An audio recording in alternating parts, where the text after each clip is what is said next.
Hello everyone, and this is Necrostevo, and you're watching my 8th narrated Wi-Fi battle. This is actually not a random matchup video like the previous ones you saw. This is a battle against another YouTuber by the name of Bakafront. I actually met him at a convention that I went to here in the southeast. I battled him in person a while ago, and this was just me asking if he wanted to have another few battles. He didn't have very many level 100 Pokemon yet, so we actually just did a bunch of level 50 ones, and this was the best match out of those.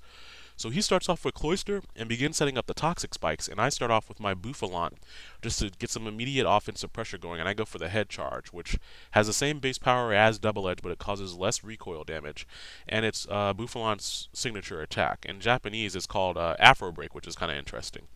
I don't know why they changed that name. But he gets up a second layer of Toxic Spikes. I do go for a second Head Charge. And here's where you really see Cloyster's impressive physical defense in place, because Buffalant is no slouch on attack, and he's able to take 2 Head Charges. So he gets up a one layer of regular spikes, and I finish him off with a Rock Slide just in case he switched Pokemon. Hoping to save that Cloyster. So Buffalant's doing pretty well.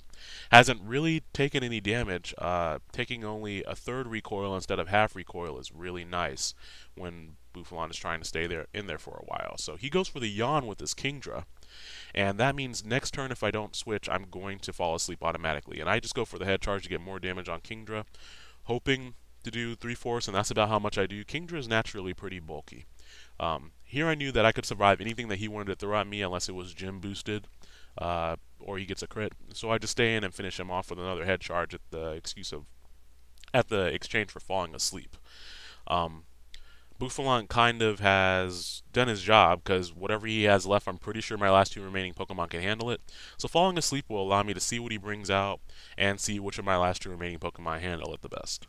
So he finishes off here with his Aegis, which I wasn't really sure what to expect from this thing. Xatu can run a lot of different sets, and he just goes straight for the Psychic. That's fine. Widowmaker did a great job taking out the first 2 all on his own. But this is when I bring in my next Pokemon, Jungle Fever, the Sceptile. I kind of see where he was going with setting up those Toxic Spikes earlier. So I get poisoned by the Toxic Spikes, I take a little bit of damage from the spikes, and I hit him with a Life Orb boosted hit and power, Ice. I think that's about I think it was base 63 or 65, somewhere in there, last I calculated it. It's not max, but it's pretty strong. He takes that pretty well. He goes for Fly, which means that his strategy is to kind of stall out with the leftovers that he's holding, me taking toxic damage, and I have to take an extra turn because I can't hit him on the turn that he's flying. So that is a very interesting strategy. Here it worked out because he hits me with the Fly. I wasn't really expecting it to kill me. Xatu has better physical attack than I give it credit for, apparently, because he does take out Sceptile, even though, yes, Sceptile is very frail.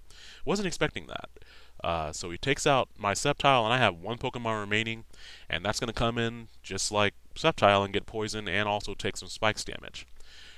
So I expect him to continue his strategy of trying to stall out with the Toxic, and Scrafty is also weak against Fly. So expecting that, I went for Bulk Up, which raises your attack and defense 1 stage each, to take the Fly better, and to also be able to do more damage with my Crunch attack, just in case he was more bulky than I anticipated. Again, this Scrafty has no attack EVs, so I need the Bulk Up to do more damage.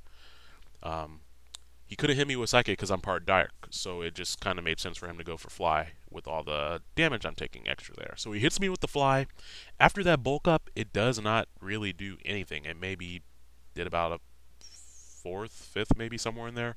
I hit him with the Crunch, hoping to take him out, and fortunately it does. Otherwise, I would have had to take another turn of Toxic and another turn of Fly damage. So that was a great battle show. Be sure to check out his link in the description and go subscribe to him. Subscribe to me if you enjoyed it, and be sure to like the battle. I will see you all later. Have a great day.